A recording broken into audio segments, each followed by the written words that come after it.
Hello friends, नमस्ते, क्यों नाचो। Welcome back to my channel Osmosis Priya and I am doctor Lata Sharma. आज मैं आप लोगों के लिए एक नया वीडियो लेकर आई हूँ इमरजेंसी मेडिकल सर्विसेज में। आज मैं बताने वाली हूँ ट्रॉमा होता क्या है और ट्रॉमा अगर हम कोई ट्रॉमा का पेशेंट अगर हम देख रहे हैं तब उसको कैसे असिस्ट कर पाएंगे। फ्रेंड्स, हम में से बहुत सारे लोगों को ट्रॉमा के बारे में, ट्रॉमा होता क्या है वो पता नहीं होगा। First of all let's see what is trauma. Trauma is a physical और साइकोलॉजिकल चेंजेस जिसकी वजह से कि हमारा जो नॉर्मल फंक्शन होता है बॉडी का वो डिस्टर्ब हो जाता है। फॉर एग्ज़ाम्पल, अगर बड़ा सा इंजरी हो जाए या वुंड हो जाए, एग्ज़ाम्पल एक्सीडेंट भी हो सकता है। और उसके साथ साथ अगर आपको कोई मेडिकल इलनेस है, बहुत बड़ा वाला डिजीज़ है, तो उसकी वजह से भी आपकी लाइफ में चेंजेस आ सकती है जिसको हम लोग ट्रॉमा के अंदर कैटेगराइज करते हैं। फ्रेंड्स, आप लोगों के दिमाग में एक बात आ रहा होगा कि हम लोग ना तो डॉक्टर हैं और ना ही हम लोग मेडिकल प्रोफेशनल से बिलोंग करते हैं, तो फिर हम लोग ट्रॉमा के पेशेंट को कैसे असिस्ट कर सकते हैं। Friends, don't worry, I am here to guide you. अगर आप लोग मेडिकल प्रोफेशन से बिलोंग नहीं भी करते हो तो भी आप लोग को कुछ प्रॉब्लम नहीं होगा, क्योंकि इसमें ज़्यादा कुछ करना नहीं होता है। एटलीस्ट आप उसके गोल्डन आवर को सेव कर सकते हो। मीन्स जब तक उसके हेल्प के लिए एम्बुलेंस नहीं आ जाए तब तक आप उसको असिस्ट कर सकते हो। कैसे असिस्ट कर सकते हो? So let's start the video.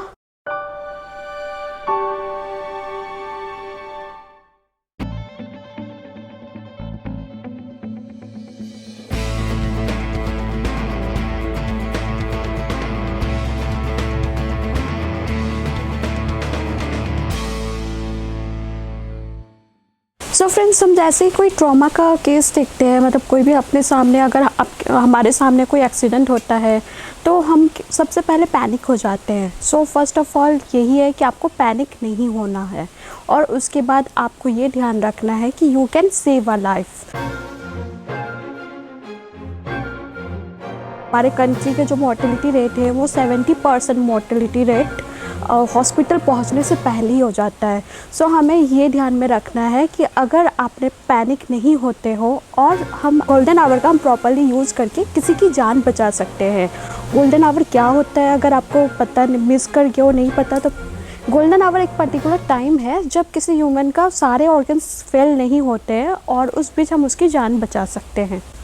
कोई भी इमरजेंसी होने से और जो सारे ऑर्गन्स, जो भी वाइटल ऑर्गन्स है, उसके फेल होने के बीच का जो टाइमिंग होता है उसको हम लोग गोल्डन आवर बोलते हैं। तो इस गोल्डन आवर को अगर आप प्रॉपर्ली यूज़ कर लो तो जो मोर्टेलिटी रेट है वो काफ़ी हद तक कम हो सकता है। मैंने उसमें कार्डियक इमरजेंसी में डिटेल में बता रखा है।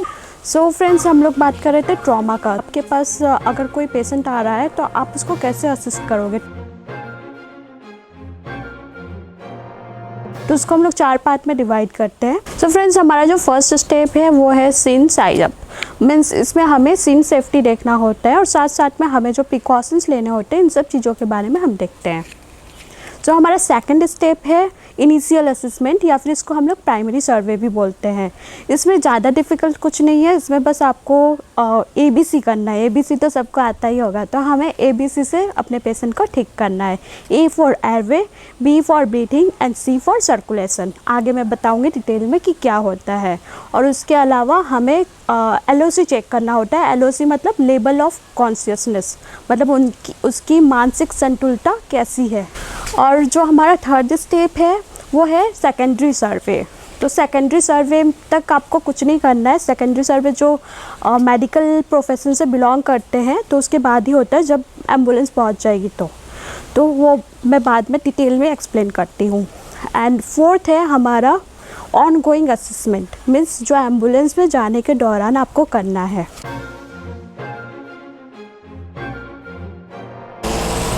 फ्रेंड्स, हम बात करते हैं सबसे पहला स्टेप जो कि सीन साइज अप था। तो सीन साइज अप में हमें 5 चीज़ों का ध्यान रखना होता है। सबसे पहला ये कि आपको सीन सेफ्टी देखना है, मतलब सीन सेफ़ है कि नहीं। मतलब जैसे फॉर एग्ज़ाम्पल हम अगर कहीं रोड पे अगर हम किसी की हेल्प करने जा रहे हैं तो उससे पहले हमें देखना चाहिए कि रोड ज़्यादा भीड़ भाड़ वाला तो नहीं है, ज़्यादा ट्रैफिक वाला तो नहीं है। तो उसके लिए सबसे पहले आपको सीन को सेव करना है और ख़ुद की सेफ्टी को ध्यान में रखना है। और उसके साथ साथ आपको पेशेंट की भी सेफ्टी को देखना है, और उसके साथ साथ जो बाई स्टैंडर्स होते हैं, मतलब जो आसपास में खड़े होते हैं, उनकी भी हमें सेफ्टी का ध्यान रखना है।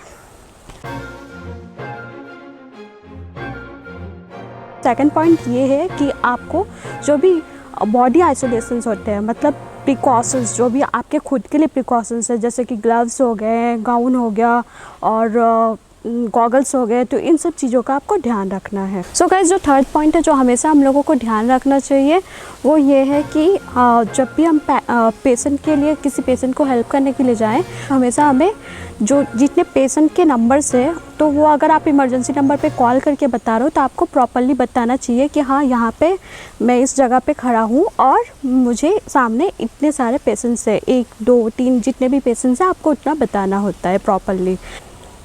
जितने ज़्यादा डिटेल्स आप दे सकते हो उतना ज़्यादा बेटर है, तो उसके लिए आपको जितना पता हो, जितना आप उसमें से इंफॉर्मेशन कलेक्ट कर सकते हो, उतना ज़्यादा बता दें उनको।